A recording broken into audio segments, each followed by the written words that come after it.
Hello, everyone. My name is Rahul Verma, and I work at the Center for Policy Research in New Delhi. Welcome to this series on how India votes.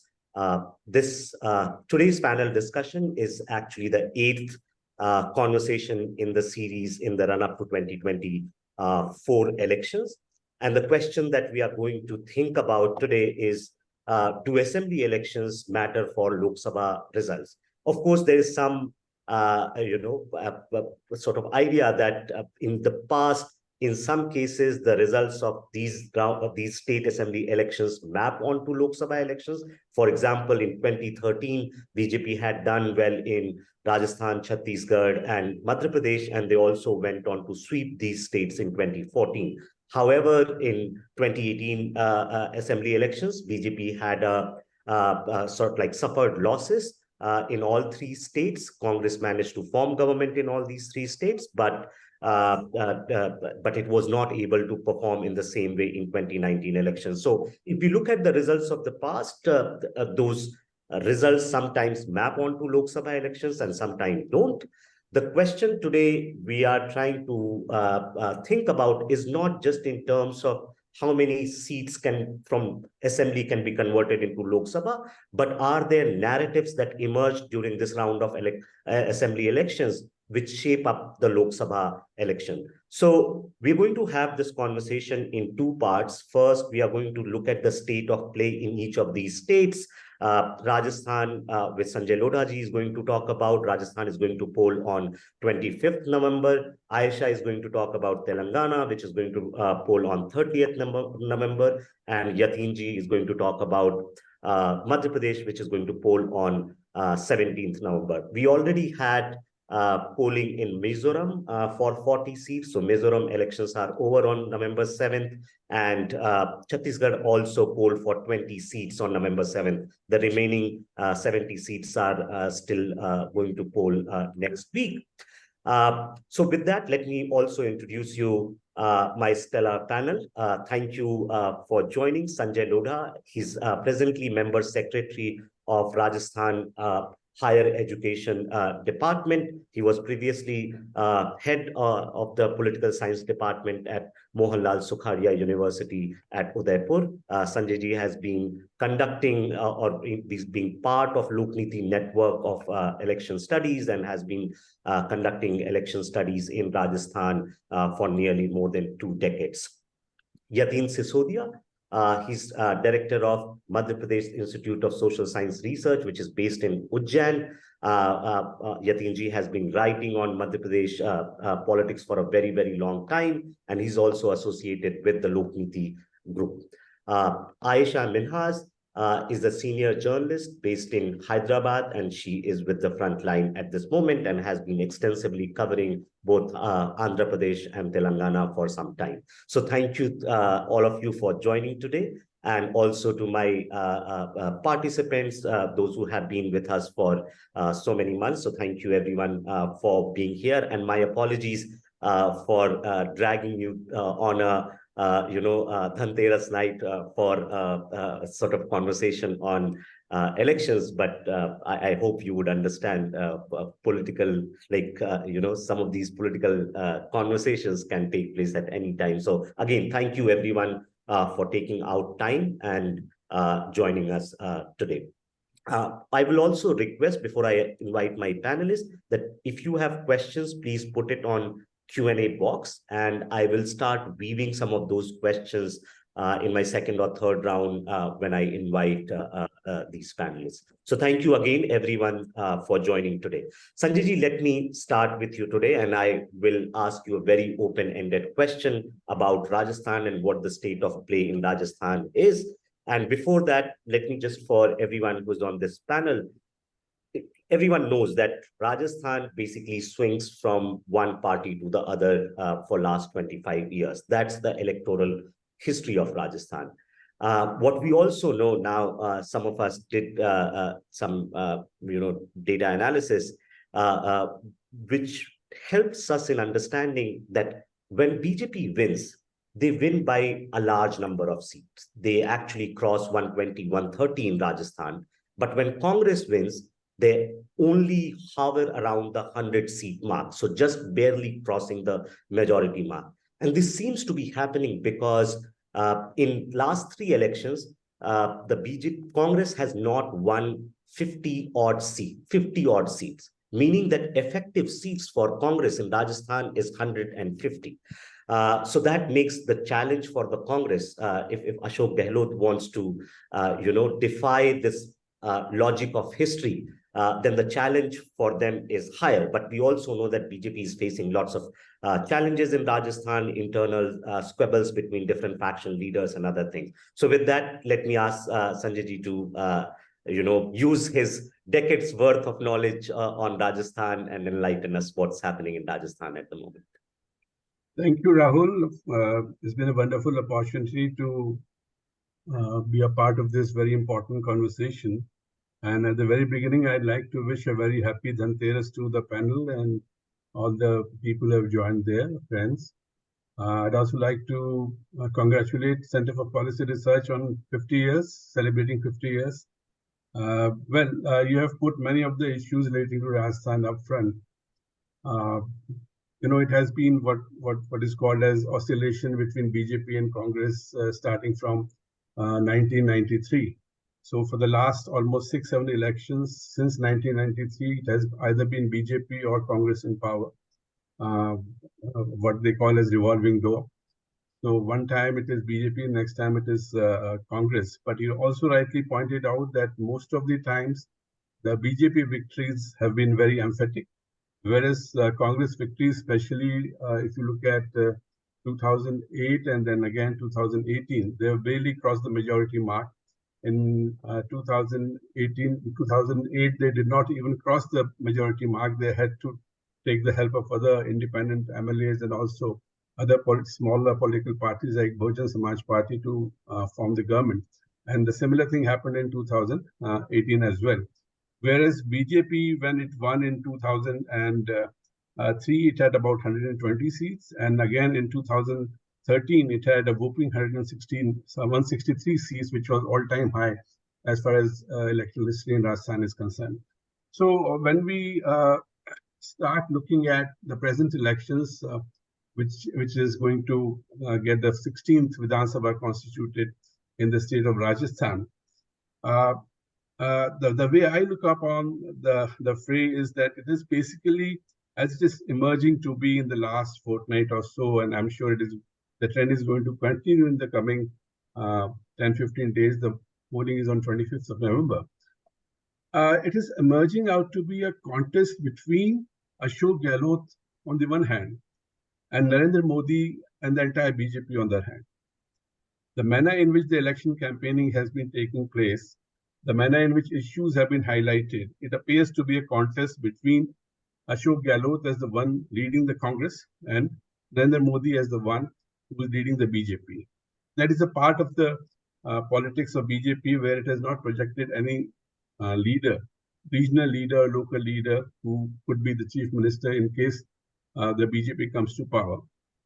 So interestingly, what is happening is that as some of the surveys have pointed out, and as you pointed out, my own association with Lokniti for all these years, the latest survey which Lokniti has done, which was done about 10 days back, the people of the state somehow think that if the BJP comes to power, Vasundhara Raje should be the chief minister.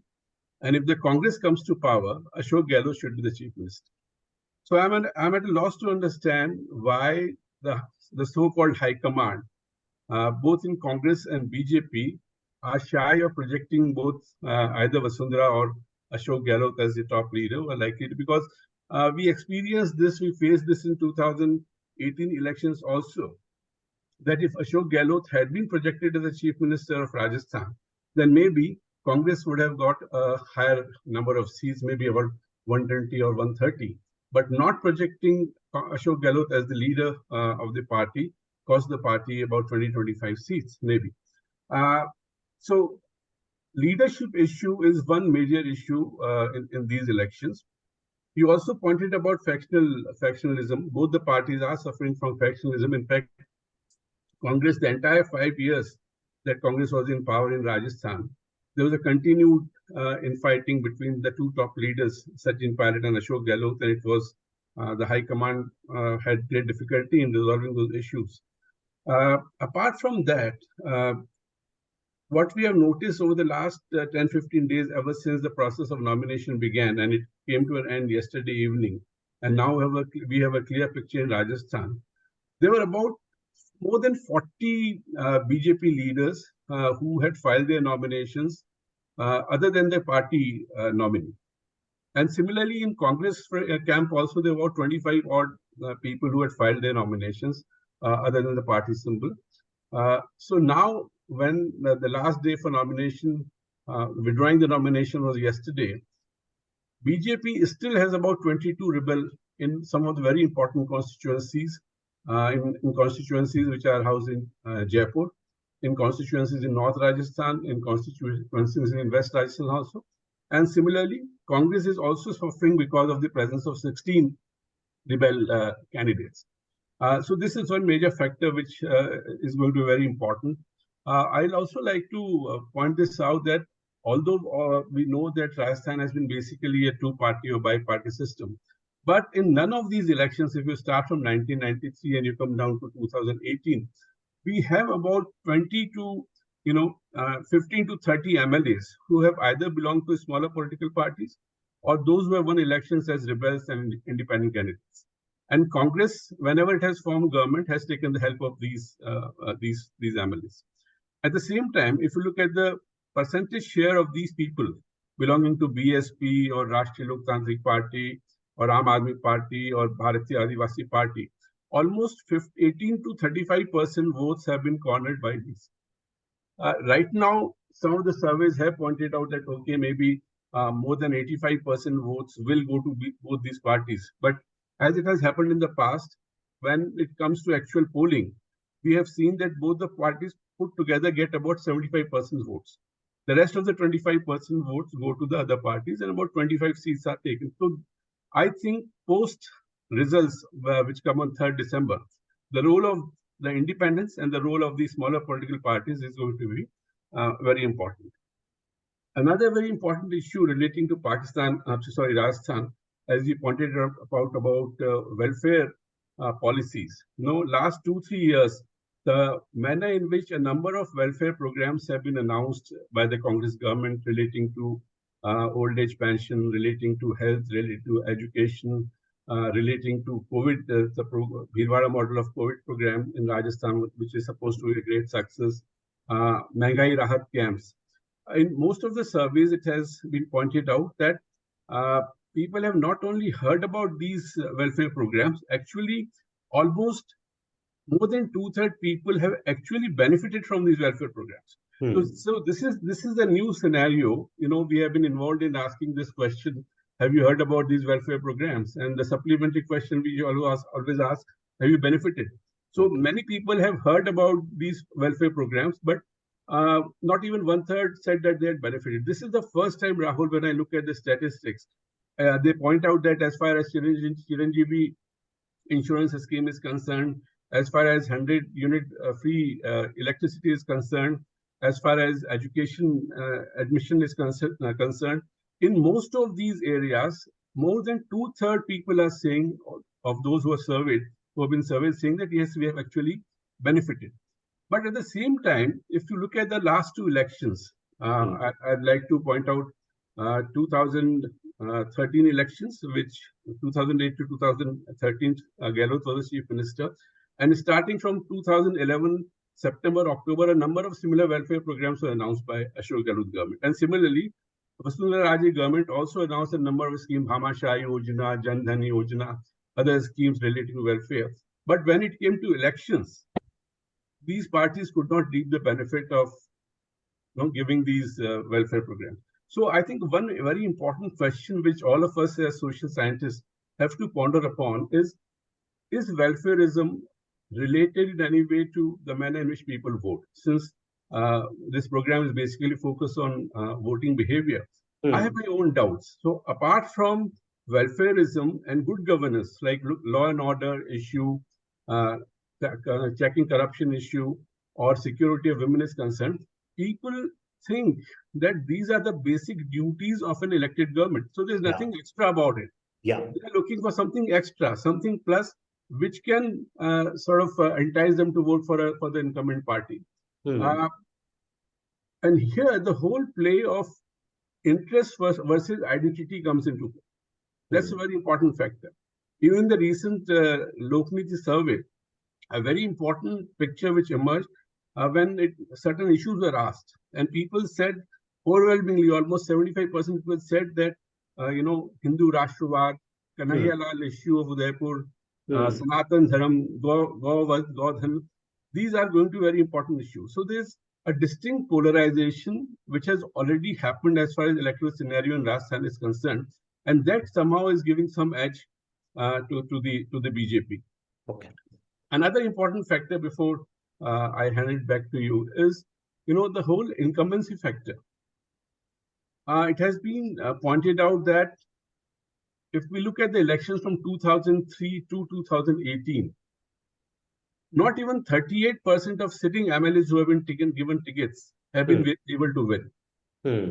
And if you look at the BJP statistics, 50% of sitting MLAs of BJP have won in these elections, but Congress has a very miserable picture there. Only 25% of sitting MLAs in Congress could win.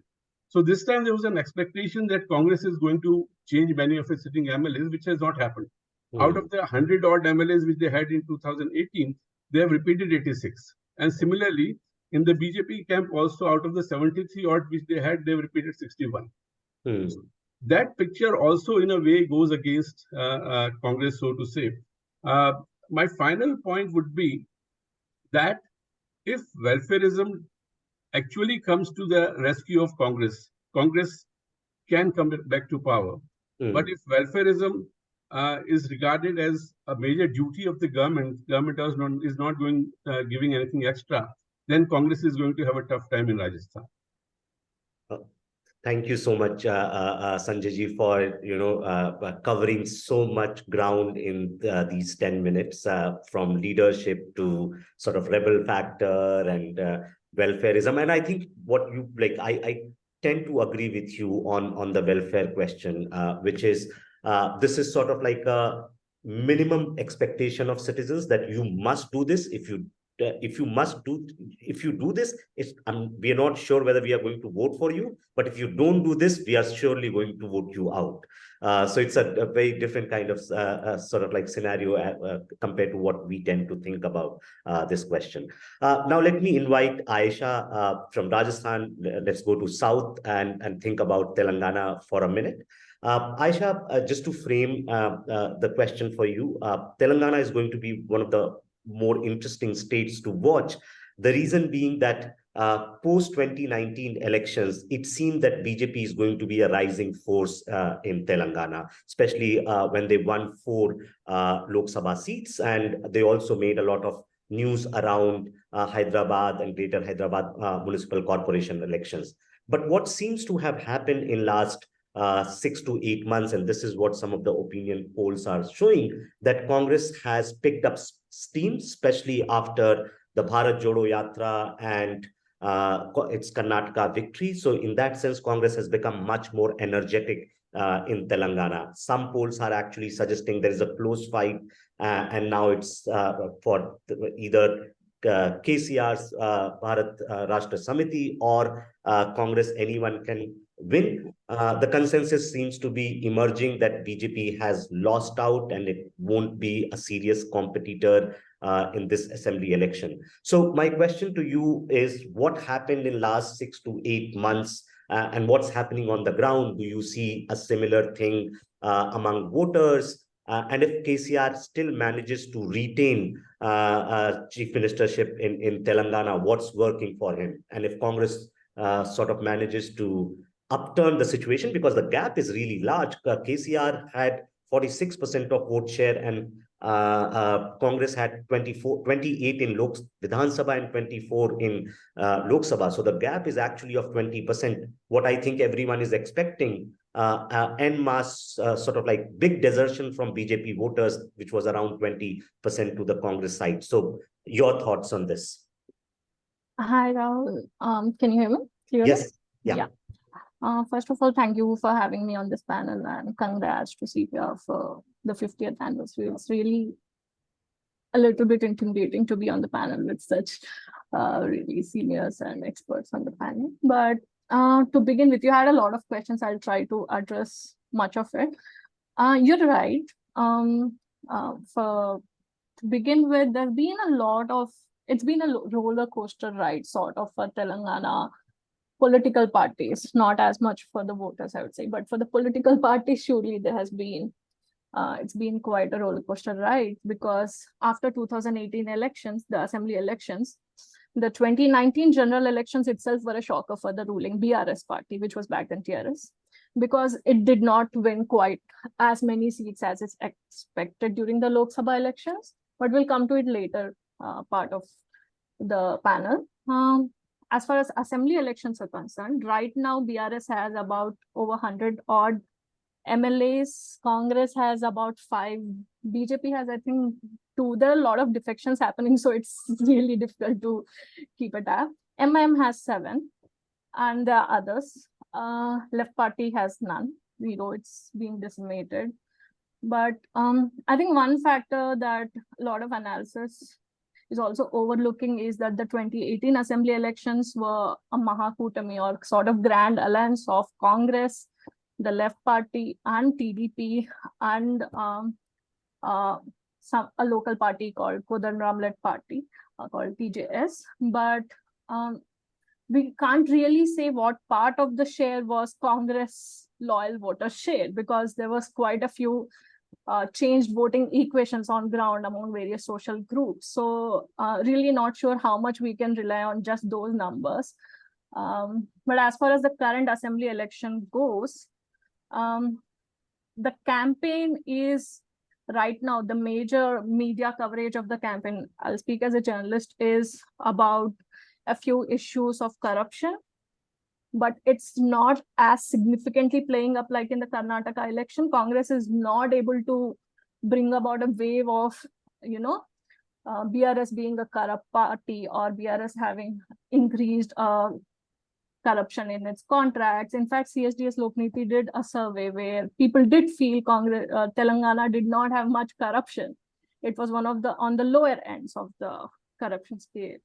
The next thing is the other campaign, significant campaign element, is that everyone sort of calls each other the B team. That's been a major part of the debates and political debates on the local TVs and even in the national media. That the Congress calls BRS the BJP's B team, the BJP calls the other one B team. Everyone is everyone else's B team. So it's not really a very civil debate happening. And somehow, unfortunately, that has occupied a major prime time showtime, right? The other issues which have initially people thought would pick up, like unemployment, are not, because unemployment is a major issue. Government notifications of the government jobs is a major issue, and the youngsters do seem discontent and dissatisfied, but somehow it's not picking up from the Congress side. I'm first addressing about Congress because there seems to be such a big, huge resurgence. Congress is gaining a lot of ground. But a lot of Congress new candidates are defected party leaders from BRS and BJP. So we don't know how the voters feel about it yet. The voters are confused lot, because in 2018 elections, when Congress won 19 seats, almost immediately 12 of their leaders defected to BRS. So you can't really speculate how much voters are going to, rely on just media reports or rely on the candidacy of defected leaders. And I'll just list some major challenges of political parties. The major challenge for BRS is it did not account for Congress gaining so much ground in such short time. And all the while for 4 years, the campaign, its political sort of opposition was BJP, and its campaign was against BJP at the national level and at the state level. It was an easier narrative. But to build a narrative against Congress while also sustaining a narrative against BJP is a challenge. And it has to fend off Congress to come back a third term, which is not an easy thing to do. And For Congress, the major challenge would be the infighting and the factions. As in other states, Congress has a lot of infighting happening here. There are multiple CM candidates. It has not made any one of them, it has not named any one of them yet. So it does reflect a fair bit of, kind of not a confident move on Congress part, I would say, because even the candidates for all the 119 assembly constituencies, it was released in 3 phases because there was so much infighting, so much discontent going on, so many factions. It had to be released over 3 phases, and the last one came just a couple of days ago, I think, the third list. The other thing Congress has to deal with is the resentment of the backward caste leaders, because even at the national level, Congress has been talking about representation of backward caste leaders. In Telangana too, they promised a better share than BRS. They promised a better share than BJP, but they did not do as well. So there's a lot of resentment among the backward caste leaders. And already Congress doesn't have that fair, that biggest share of backward caste voters. I'll come to it in a bit. BJP used to be a very prominent face in Telangana, at least as far as standing against BRS or having a continuous, kind of debate and discourse about the BRS policies. But it seems to have ceded the space completely.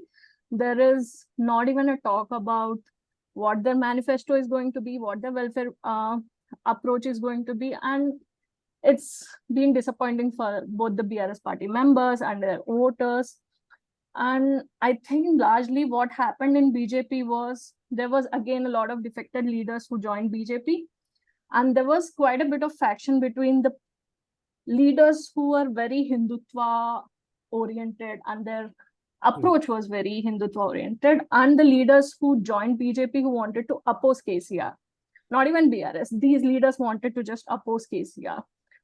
Their CM candidate right now, Itala, joined BJP for that sole purpose. I'll just rush through. The left parties had quite a few embarrassing movements, but finally one of them, CPM is on its own. CPI is with Congress after many attempts of coalition. And there's still 20 days to go and defections are still ongoing in Telangana, which does show, I don't know, there is not many seats to be grabbed up now, but it's just ongoing.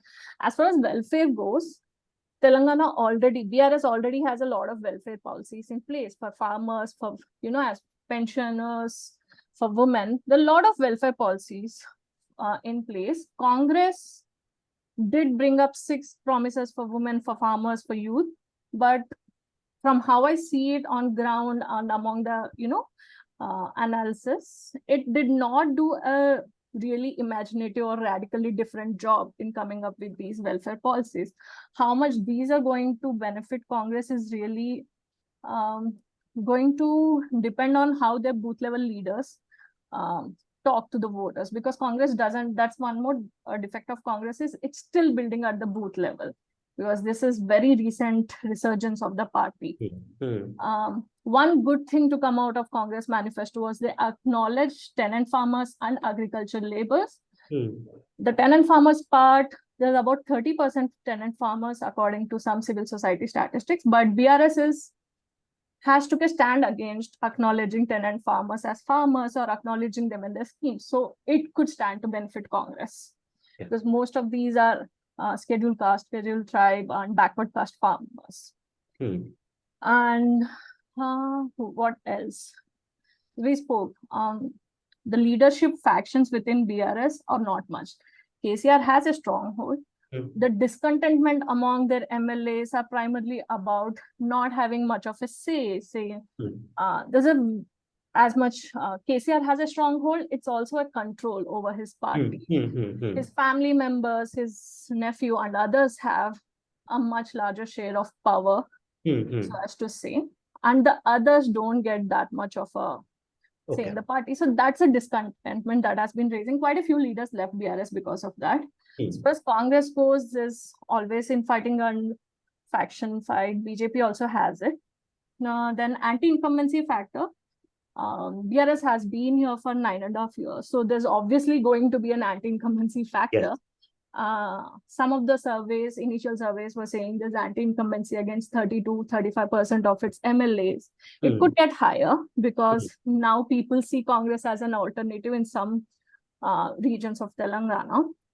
But one interesting thing to note is that the anti-incumbency seems to be against the local leaders, not KCR as a leader, not BRS as an option. Because one thing to note is, since the demise of Y.S. Rajshekar Reddy, Congress did not have a stable presence in this region or leadership. In Andhra Pradesh, it's completely decimated. In fact, it got less vote share than Nota. In Telangana also, it did not do great. After 2009, even when farm government, it was not stable.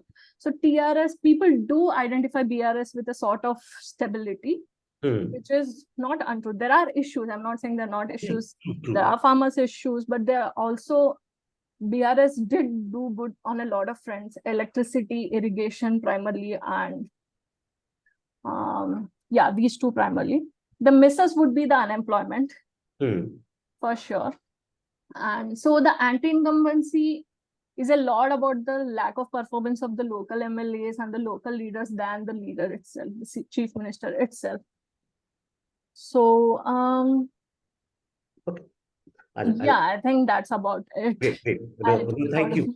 Thank you for laying out the state of play in Telangana in so much great detail. Before I invite Yatinji, I'll also request members of the audience, if you have questions, please put them on Q&A box. Panelists can also answer them, and I can weave them into questions in the second and third round. Yatinji, let me now invite you, and the reason I asked you to speak last, because Madhya Pradesh seems to be the cliffhanger. It was the cliffhanger last time, but even now, I think there is some sort of consensus on all other states, which way the state is leaning. Everyone on Madhya Pradesh is saying we don't know where it's heading. It could be a very, very close context. But I have the reason I am not ready to put my money where Madhya Pradesh is heading at the moment, because I don't know whether Madhya Pradesh has become a dominant party state or not. The reason why I'm saying this, now BJP has been in power for 20 years, and if or 18 and a half years, if it is now a dominant party state, then BJP has, in a dominant party state, this kind of thing like converting close elections to the victory is much more possible, right? So while election might seem close, the chances of BJP will increase, because if it's a dominant party state. And the reason why I'm saying this, because I did some analysis today in the morning, and out of 230 seats, BJP has never lost 75 seats in last 3 elections. And if I look that number for Congress, it's just 17 seats. Right. And same way as what was happening in Rajasthan, the Congress seat share in 2003-8, except the 18 election where they crossed the BJP, every time the seat share and vote share was not great, right? Like the gap between the Congress and BJP is very, very large. And now there is also, so I think the reason people are thinking elections have become close, or it might actually end up being close, is one, actually the strength of BJP in Madhya Pradesh, which was Shivraj Singh Chauhan's popularity, seems to have taken a hit in comparison to the past. I'm not sure whether that's true or not. Second, Shivraj Singh Chauhan tried to do some image makeover by becoming, like, turning towards hard Hindutva, doing bulldozer things and all those things. I'm not sure whether he's campaigning on any of those issues now, right? He's again, like, if you look at the reels and all those things that are being generated from MP, he's again trying to project his soft image as Mama and those kind of things. So where do you think what is happening in Madhya Pradesh and where we are heading? Yatinji. Good evening, and let me begin by thanking CPR and Rahul for having invited me to this panel discussion. You have really very nicely portrayed the scenario of the state of Madhya Pradesh. We all know that Madhya Pradesh is a classic example of bipolarity, wherein there is a dominance of BJP. And if you look at the kind of governance BJP has given in last 18 plus years, Shivraj Singh has become a very popular face for the state of Madhya Pradesh, and his entire governance model is women-centric, wherein majority of the schemes are related to women. And most recent one is the Ladli Behna. And the BJP is banking that they are going to get a huge political dividend out of it. But at the same time, if you see, there is a kind of resentment among the unemployed youth.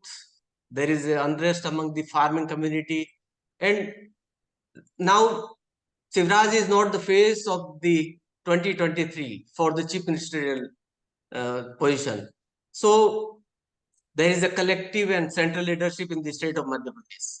And it has been said time and again that there is a kind of fatigue for Shivraj in the state of Madhya Pradesh. And therefore, it has been deliberately decided not to keep him on front for the chief ministership.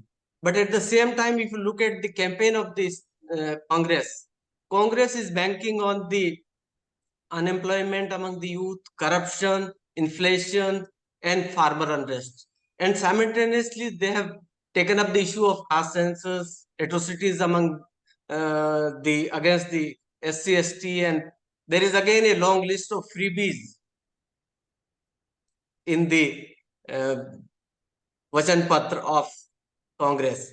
So both are trying to move the voters, and have also taken up the OPS, which was taken up in the Himachal and Karnataka. So what I am seeing, if there is a kind of resentment among the farming community or among the tribals, then the scenario can be very different in the state of Madhya Pradesh. Despite the fact that BJP has done extraordinarily well in terms of the women-centric schemes and the infrastructural development. But when I look at the state of Madhya Pradesh, what I see that there is not a very strong anti-incumbency against the government, but there is really a very strong anti-incumbency against the sitting MLAs and ministers. And I think that is going to be a very deciding factor in this election in 2023, which we have seen in 2018 as well. And what we are seeing in this 2023 election is the rebellion. And rebellion are in both the major political parties.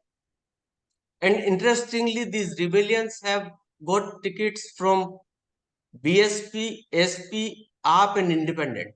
So they are fighting elections, and most of them are already either sitting MLA or they are former MLAs. So they are having a kind of political clout in their constituency. So what they can do? They can, if they are not able to win the election on their own, they can at least spoil the chance of any political party candidate, either for BJP and for Congress. So this is something really very crucial in terms of the state of Madhya Pradesh. And Madhya Pradesh is not a homogeneous unit. Madhya Pradesh has to be seen in terms of the regions. And if you look at all the previous elections, the state of Madhya Pradesh has always been voting in a very different pattern. In the 2018, there was a very huge victory in Chambal Gwalior region for Congress, whereas Vindhya was very badly lost by Congress, and BJP was the real having a larger share of the cake. At the same time, the Malwa tribal region was a very big victory for the Congress. And I think this was the real game changer for the Congress. And if I look at these figures in the light of this 2023 election, these 7 regions are going to have a very different kind of verdict in 2023 as well. Our data is suggesting that there is a kind of very good favorable situation in tribal Nimar or Malwa region for Congress. But at the same time, Malwa and Madhya Bharat region has a very decisive situation for BJP. And there are 3 regions in the state: Chambal, Gwalior region, Bundelkhand region, and Vindhya region, wherein we have a sizable presence of BSP. BSP is able to garner 10+% vote in all the elections in previous elections. So what is likely to happen means there are certain number of places where 3-cornered or 4-cornered elections is likely to take place, and victory margin will be very thin, and they are going to be real decider. And if I look at the caste dynamics in the state of Madhya Pradesh, in all the previous election surveys are suggesting that the upper caste are giving overwhelming support to the BJP, which is in public domain, but the OBC voters are splitting between the two major political parties and to some extent going to some third front political parties as well. But if you look at the tribal votes are sizable in favor of Congress, and that is really very crucial. And even the scheduled caste vote are again splitting among the three major political parties: Congress, BJP, and BSP. And this larger share of tribal and scheduled caste vote out of the 82 seats can be really very big thing. If you look at the 2018 election, 64% seats were taken by Congress as compared to 34 seats won by the BJP in the reserved constituency. So this is really a very crucial number. And in the end, I would like to make this reference that what we have seen in the last few days of campaign, that there is a close contest, no doubt about it. And it will again be a very major, very 1% or 1.5% swing of vote in favor of any political party is going to be the change maker, because we have seen almost similar kind of vote percent for both the major political parties in 2018. And there is no doubt that we can see many surprising results. And this election is not going to be an election of the state, but election of individual assembly constituency. So it's not a wave election, it's a silent election with a kind of undercurrent, and which is going to be very crucial decider. And if this crucial factor is going to work against individual MLA or minister or any specific issue among the tribals, among the Dalit voters, among the SP dominated areas, then this victory margin will be very less, and the seat share between the two major political parties will also be very, very close. This is what I assume in the state of Madhya Pradesh. Thank you so much, Yatinji.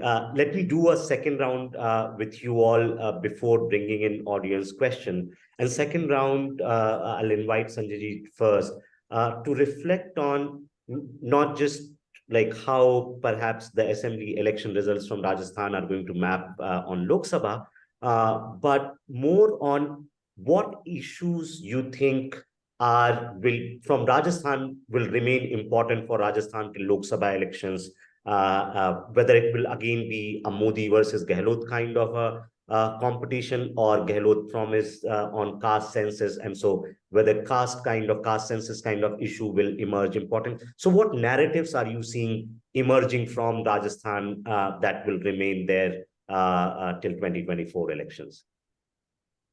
Yeah, Rahul, first of all, I'd like to say that the narrative post assembly election results are out will very much depend on the nature of the verdict.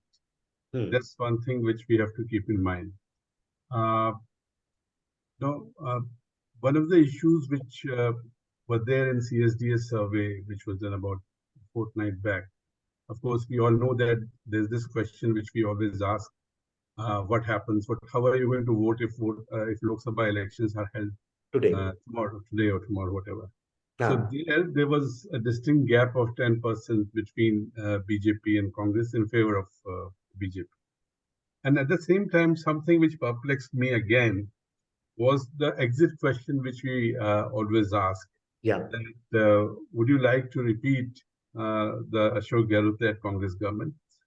And in spite of the fact that in the voting question, there was a gap of 4% in favor of BJP, when you come to the exit question, there was a gap of 9% in favor of Congress. Okay. And when we asked a similar question in 2018, when Vasundhara was in power, 51% of the respondents categorically mentioned that no, Vasundhara should not be given another chance. Yes. And only 41% said that Vasundhara should be given another chance. So I'm at my wits' end to understand what actually the people are, the manner in which people are going to vote in Rajasthan. If you look at these two responses, but at the same time, whatever happened in 2018, Congress could barely form the government. But when we pose the question as to whom we are going to vote for in the Lok Sabha elections, there was a distinct choice for BJP led by Narendra Modi. And that was the first time, as you pointed out, and something which Yogendra Bhai has been pointing out for so many years now, that there's a kind of a honeymoon period. When two elections are held close to each other, the manner in which the verdict comes in the elections which are held earlier is reflected in the result of the later election. But it was for the first time in 2018 and 2019 that this is not reflected itself, in spite of the fact that the Congress managed to form the government in Rajasthan. As far as the Lok Sabha elections are concerned, which were, I think, one single go voting took place in Rajasthan, BJP got almost 60% of the votes. Yeah. And it had an alliance with Rashtriya Loktantrik Party of Hanuman Beniwal. Hanuman Beniwal was a lone candidate from RLP, and BJP, again, following what happened in 2014, 2019 also, it won all the 25 seats. Congress was reduced to about 34% from 39% in assembly elections. So that is one factor which we have to keep in mind.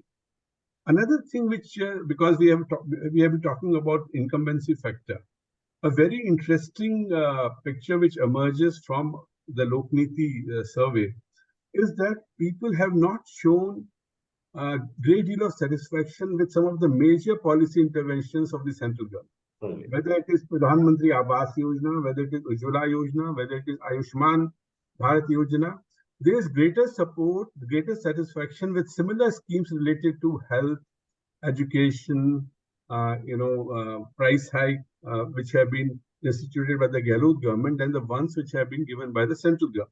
So at the level of satisfaction with welfare schemes, compared to central government, there is greater satisfaction with the schemes of the state government. But at the level of personality, Narendra Modi is about almost 7-8% ahead of Ashok Gehlot. So this happened in 2018-19 also, when Narendra Modi was the most popular leader in the state, and Ashok Gehlot came next, and the rest were nowhere in the picture, whether it was Vasundhara Raje or Sachin Pilot. So again, as you pointed out, I think if Congress somehow comes back to power, again, the contest for Lok Sabha elections in Rajasthan is going to be between Ashok Gehlot and Narendra Modi. And if Ashok Gehlot somehow manages to win these elections and he again becomes a chief minister, that battle, I think the political battle is not going to be confined just to Rajasthan.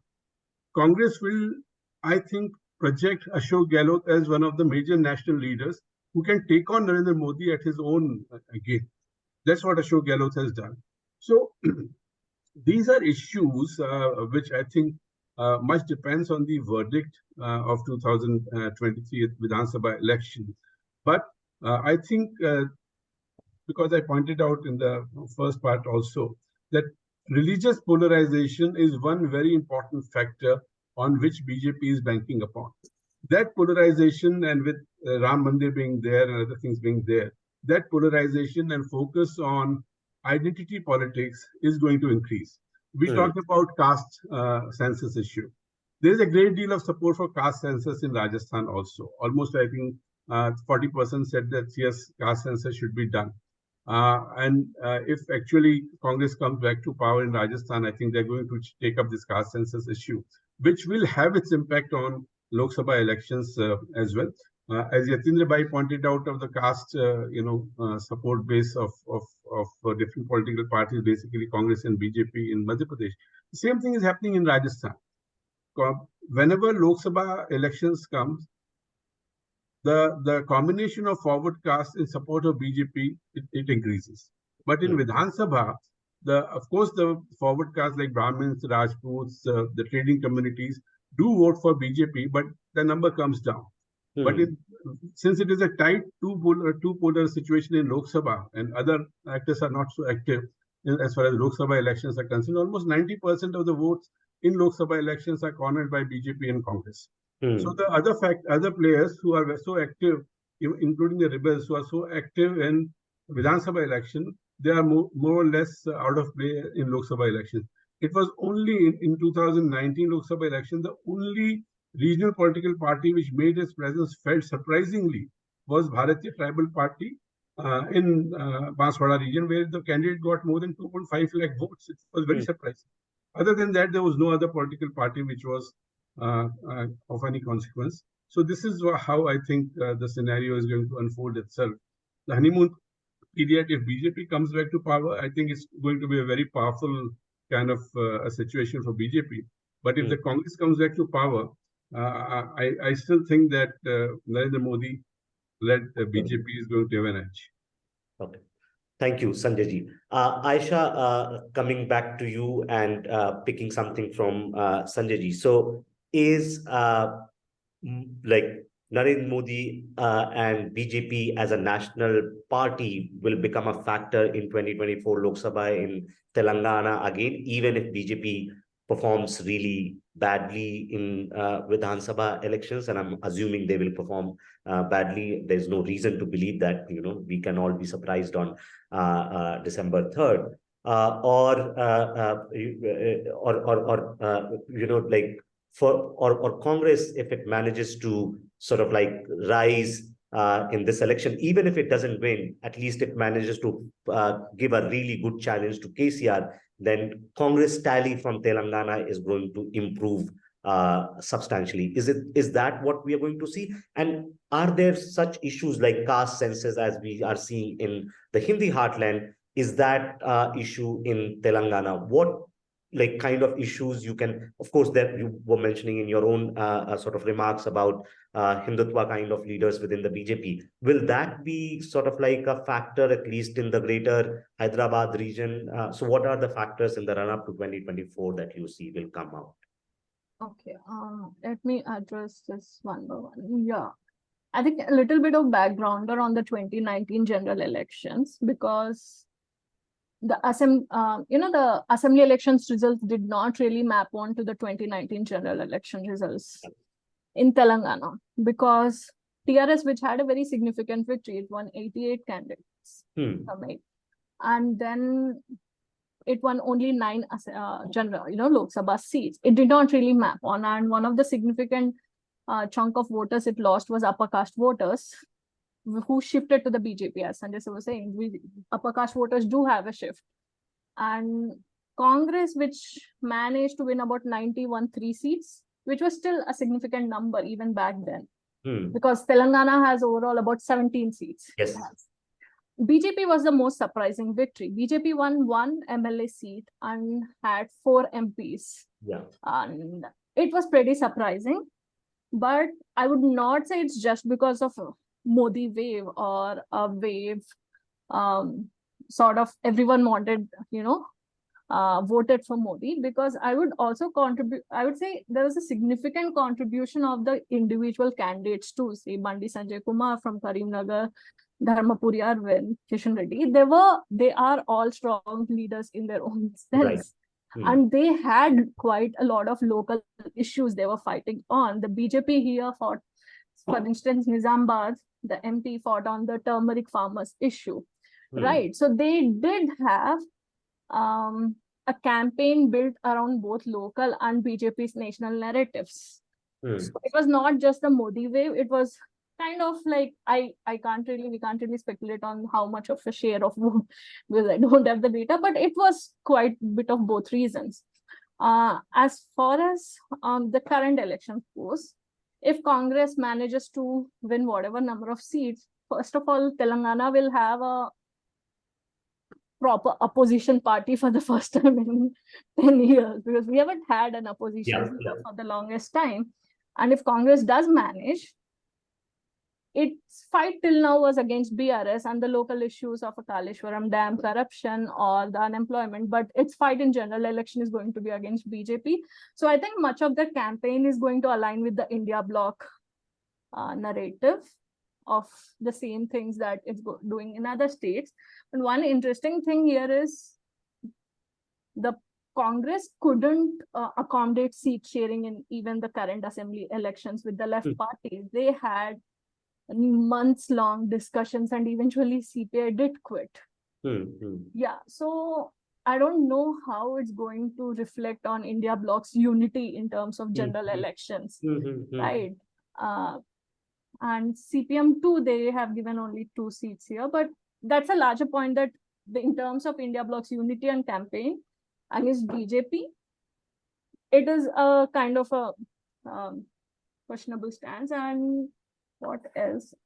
Let me just in terms of vote share, because we're talking about vote shares also, Muslims do have a fair bit of split between BRS and Congress. It's a very similar split. It's quite equal, to be honest.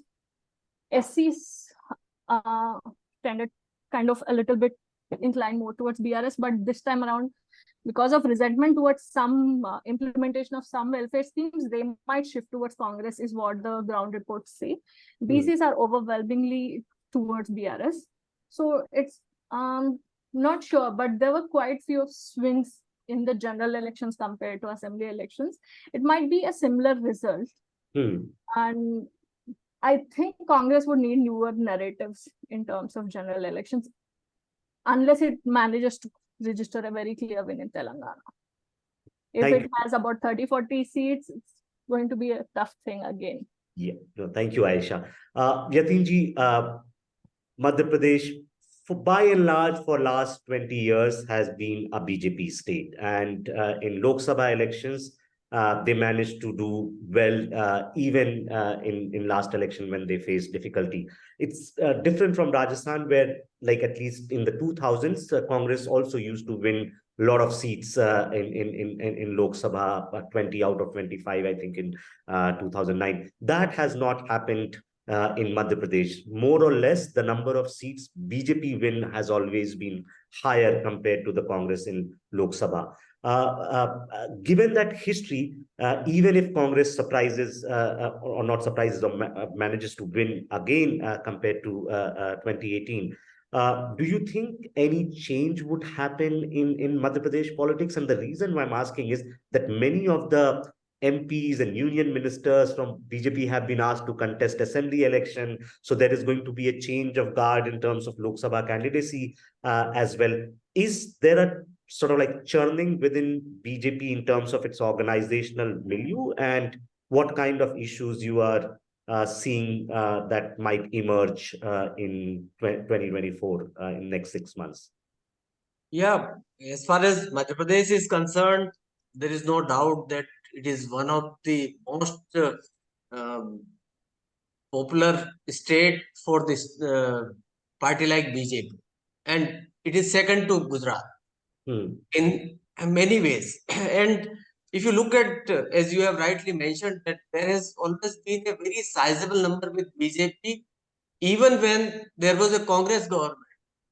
The Lok Sabha seats were higher for BJP in 1998, even if we go beyond the 20 years time. But what I see in 2014 and 2019, the BJP has already seen the pinnacle. I think they have reached to the climax. Okay. Whatever is going to happen in the 2023, I do not see any reason that this pinnacle will either be retained or there will be some change. Because they have already made sizable shift in terms of leadership. 3 ministers have come to the state to fight election. If they are into state assembly, then there will be a new entrance in the political frame of the state as far as Lok Sabha is concerned. And still, the popularity graph of Modi has not gone down in the state of Madhya Pradesh. As the case of Hindi heartland.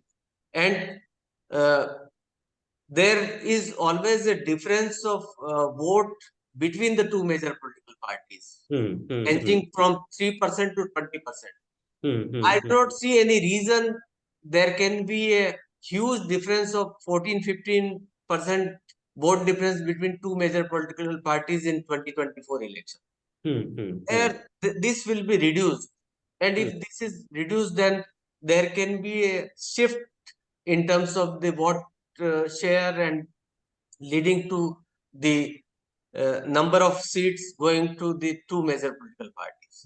So, what I see in all probability, despite not knowing the result of 2023, the result cannot be a repeat of 2024 for the Lok Sabha in the state of Madhya Pradesh as it happened in 2019. Okay. Thank you, Yatinji. Sanjay, let me ask you a couple of questions. You've already answered many of them on Q&A box, but I'll just use some of the points that are coming in. And again, I'll request everyone in the audience, please put your questions on Q&A box rather than raising your hand or anything. That is much more efficient way of doing it here. Sanjay, I think something that you mentioned in your opening remarks on the welfare schemes, and then Louis Tillin asked you some questions which you have also answered.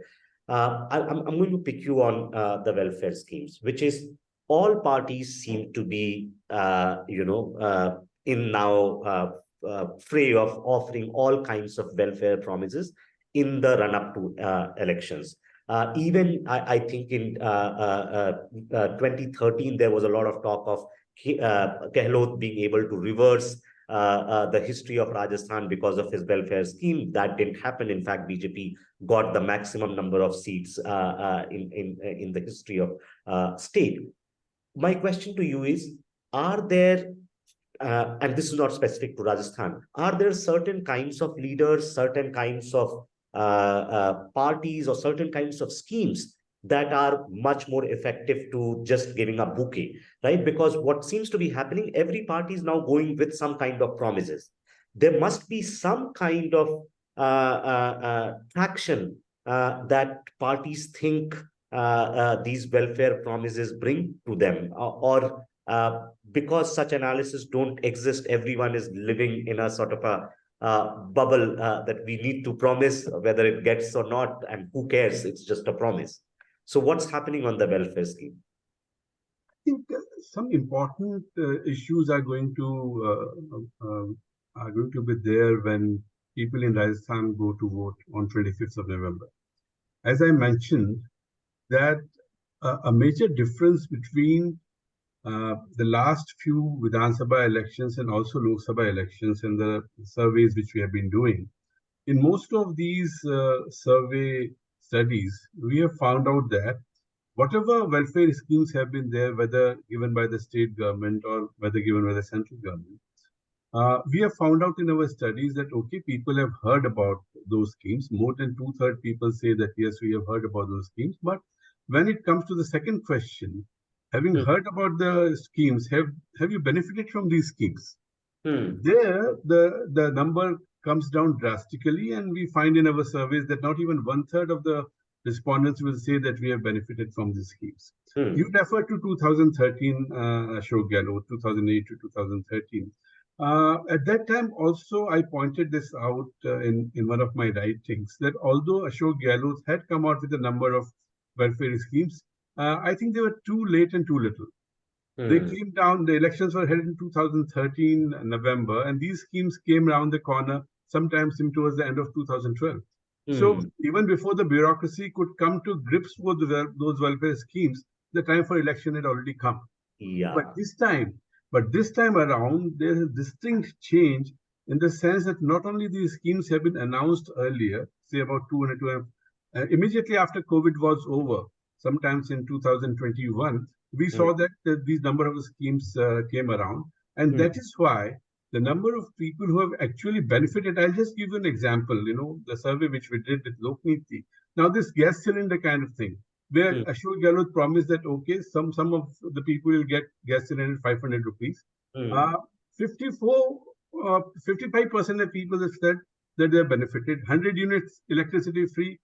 More than 3/4 people, 78% are saying they have benefited. Annapurna Yojana, 70% odd. So the number of beneficiaries has increased this time.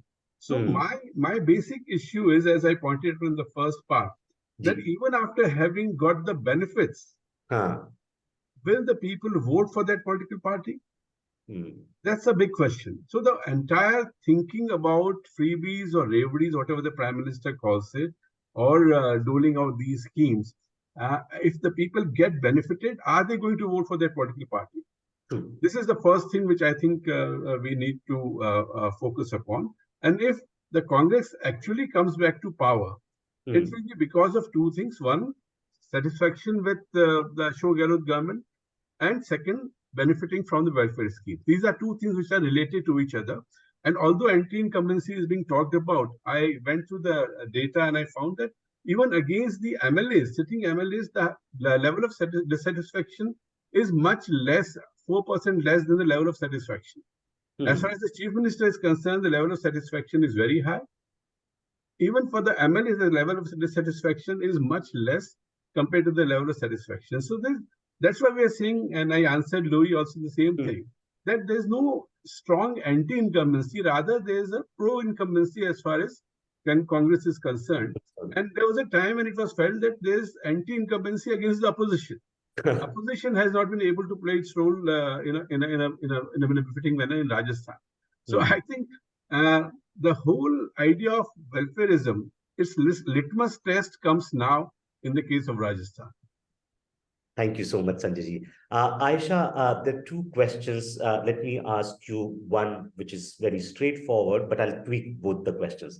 First question is, I think, related to KCR again playing the emotional card as leader of Telangana movement. But I also read somewhere that Congress is also using the same plank, which is that we created Telangana movement. And so is the sort of like, is that issue of Telangana being created as an independent state looms large on this election, or it's just one of the many issues parties are mentioning? And second, someone has asked about the Congress resurgence, which you think is muted. It's much more. The question to you is, how is Telugu media sort of like reporting and portraying on the Congress resurgence? The reason why I'm asking is that we sitting in Delhi read very different kind of newspapers, and here we have very different kinds of news channels. And what might be happening on the ground, the regional language press might be able to capture it much better than the national media, because something like this happened even in the case of Bengal, where the national media portrayed as if like BJP is storming to power. So what would be your response to these two questions? Aisha, you are mute. Sorry. So regarding the KCR and the Telangana sentiment and Congress, I think all parties are trying to play up the Telangana sentiment. It's not just KCR, but it does benefit BRS more than Congress. Even though they've been trying to kind of drive a narrative that it was Sonia Gandhi who granted the Telangana state, and how do I say this? But people of Telangana do identify KCR and some of his family members and the others in the BRS party as someone who upheld the respect of Telangana people. And yeah, I think it might not be as big a factor. With Telangana, I'm kind of like, everyone is not very sure about saying, okay, Congress is going to win, or okay, BRS is going to win with a big majority, because there are too many issues at play here. There's like a lot of issues. It's not just one campaign narrative. There's multiple campaign narratives going on.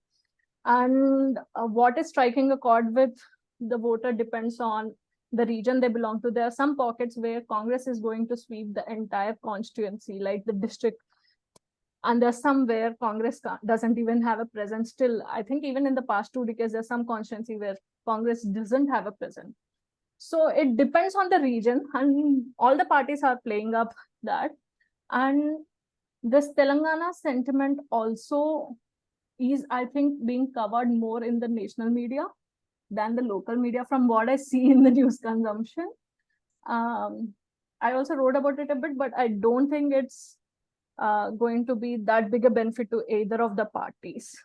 I could be wrong, let's see in election. But regarding your second question about Telugu media reporting, and also about what is kind of driving Congress resurgence, I think one of the significant factors that drove Congress resurgence in May was the Karnataka victory, right? It just was, BJP seemed completely missing from the scene within 2 weeks. It was not even a very long time. They didn't take much time to just stop being on ground or being active in the electoral campaign. But the one thing that's missing in Telangana Congress is a loyal old-timer face like Siddiramaiah. If Telangana Congress had such a face, it would have been very easy or fairly easier for Congress to drive itself towards a victory, is what a lot of analysts also feel here. Regarding what is driving resurgence, primarily a lot of defected candidates. There's a significant chunk of defected candidates both from BRS and BJP in Congress right now, and that's driving. And slowly the campaign is picking up. As I said, various different pockets of the North Telangana, some other campaign is working. The South Telangana, there are different pockets and different campaigns working.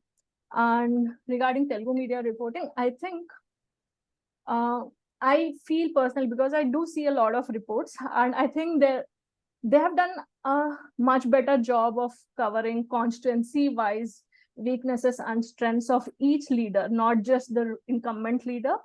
One. The other issue is, I'm not sure how the other states fare on this, but much of the Telugu media is very clearly aligned along party lines. So to get a clearer picture, you again have to read multiple papers to get a sense of what's actually happening on the ground, or to get, so there's a lot of wishful thinking and biased reporting going on, of course, much similar to English media, not much different. But yeah, there's, Yatinji, let me ask you. Thank you, Aisha. Sorry, my thing was mute, but I think that's interesting what you pointed out. I think in southern India, the media party alignment is much stronger than what we assume it to be. You have a choice there. In northern India, there is no choice. That's true. Yatinji, two questions. One, I think we didn't discuss, which is important, at least from the Gwalior Chambal sort of like region where Congress had done last time, and Jyotiradittya Scindia defecting towards BJP. The surveys seem to be suggesting that Congress is doing well in that region, which is sort of like odd, unless there was like deep anger against Scindia in that part, given that the Congress bench strength has moved from Congress to BJP. Or is it basically the BJP rebels are causing great damage to BJP in that region? So that's my first question. Second, I just wanted to sort of like, you did talk about caste census and why in Madhya Pradesh there is a lot of support for this. Do you think now that Rahul Gandhi has been making very clear, sort of like taking a very clear stand on the issue of caste census, do you think Congress, at least in the Hindi heartland, can gain from this issue, and especially the OBC vote, which has not been its sort of like strength in the past? Yeah, since Scindia switched over from Congress to BJP, and it was very important to see that there was a sizable rank and file of the Congress has gone with Scindia at that point of time.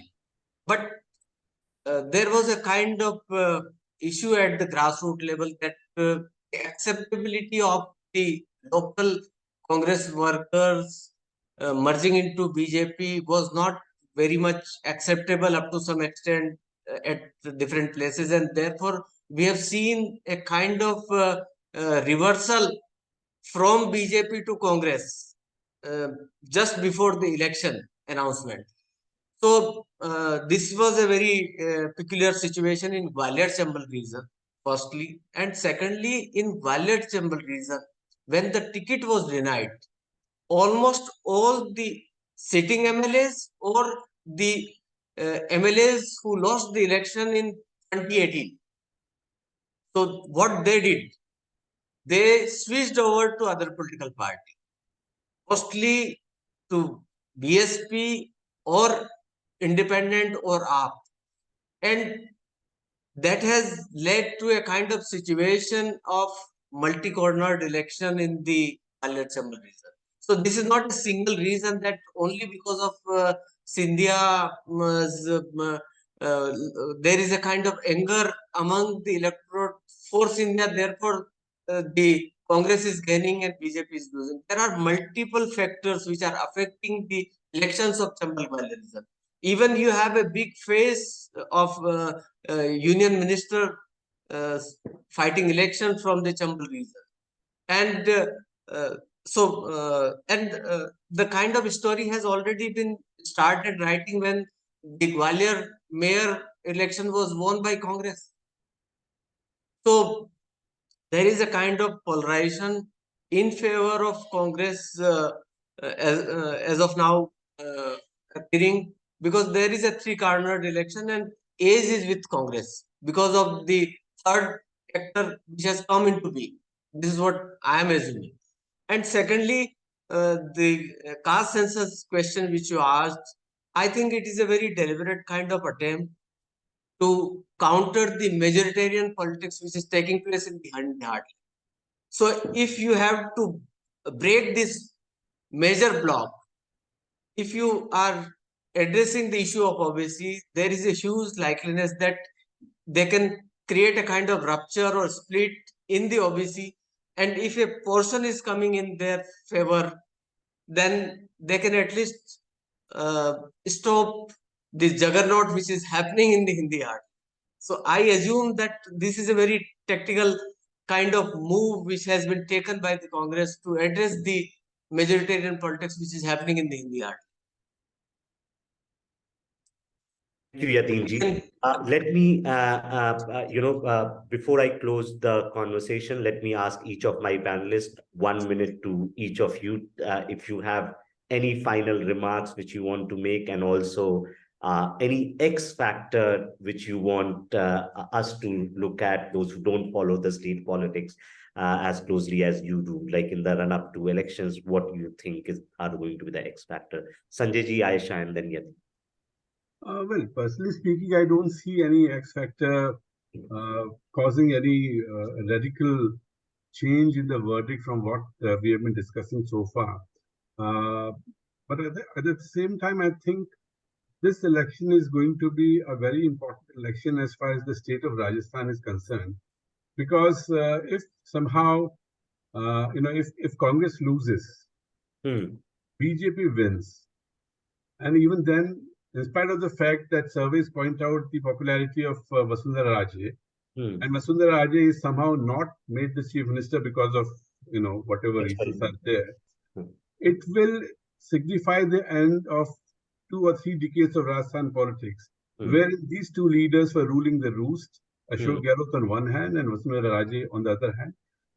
A new chapter in Rajasthan politics, state politics, is going to start post 2023 verdict, if Gehlot is not made the chief minister in spite of Congress victory, or if Vasundhara is not made the chief minister despite of BJP victory. Thank you, Sanjay ji. Aisha? You're mute, Aisha. Sorry, I've been on mute for a bit. So I think one thing I missed to mention was both Congress and BJP are fielding quite a few of their MP candidates in the assembly election. These are the strongest contenders of both BJP and Congress. And yeah, I don't know how that's going to reflect on the party's prospects during the general election, because BJP at least doesn't have any more candidates. Are they going to resign? It's quite a bit of a question among the voters too. Like, what is going to happen if these people win the MLA seat, and then what are they going to do? Are they going to resign, and is another by-election going to be, forced upon us? It's not that big of a question, but it's kind of simmering among the voters. And regarding the overall reflection, I think I spoke quite a bit about Congress, because if BRS does manage to win, it won't be that big of a surprise for a lot of people, because it has quite a few hits: welfare, irrigation, agriculture. It has quite a few misses too, but there's a sense of stability. So, but for Congress, resurgence, as I said, like defected candidates are one of the major factor. And for the first time in a long time, the Congress has a very vocal leader in Revanth Reddy. And I somehow they got better at media management. It's probably the Sunil Kanugolu team has gotten better. I don't know what is happening in the back end much, but somehow they gotten better at the media management. And what else? I think it would be interesting to see how Congress campaign changes during the general election, because right now it's a very local issues. It's not taking on the BJP at all. So how is the shift going to happen? It's going to be interesting. Okay. Thank you, Aisha. Yatinji. Yeah, I think BJP has done a new experiment this time, that they have given ticket to 3 ministers and 7 MPs. And the idea was to get a kind of momentum through their clout in their regions. And one very prominent general secretary is also in the fray. So this is going to be a very important election to see how they are going to perform and how they are going to influence the other vicinity seats. And this is going to be the X factor in up to some extent as far as BJP is concerned in this election. Thank you so much, Yatinji, Aisha, and Sanjayji. This was a fascinating conversation for last 90 minutes. And I'm not going to hold everyone who's celebrating tonight and for the rest of the week. So thank you again, everyone. Just to sort of like quick word, I think in some ways the conversation suggested that the road to 2024, at least in these states, would depend on the results on December 3rd, and that will shape up what might happen in terms of electoral contest. But then there are some issues that would emerge from each of these states, and something to look forward in Rajasthan, who becomes the chief minister, in Madhya Pradesh, the Gwalior Chambal region, what would happen there, and whether sort of like the experiment of fielding MP candidates both in MP and Telangana, what kind of sort of like experiment that leads to. Finally, to me, it seems that as Sanjayji was quoting a lot of data from Lokniti survey in Rajasthan, that while Modi remains popular and BJP government at the central level remains sort of like popular, there seems to be some anti-incumbency that has set in, especially related to the performance of central government on welfare schemes. So all of you seem to be hinting at that like BJP in 2014 and in Telangana in 2019 peaked its performance, or at least touch a very high performance than expected. So there might be some downsizing, but to me, a lot will actually depend on if the elections are going to acquire a national character, or the elections will be state by state sort of contest.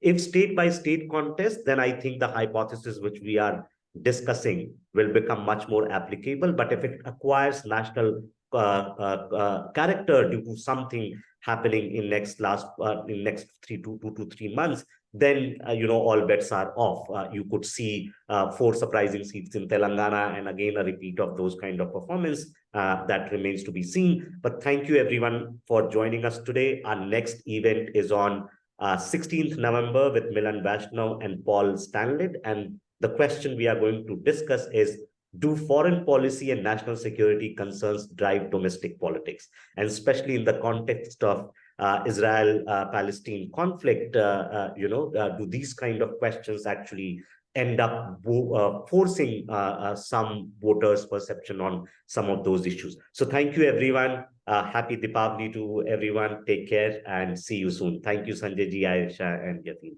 Thank you, everyone. Thank you. Thank you. Thank you so Happy much. Diwali Bye to bye. everyone. Take care.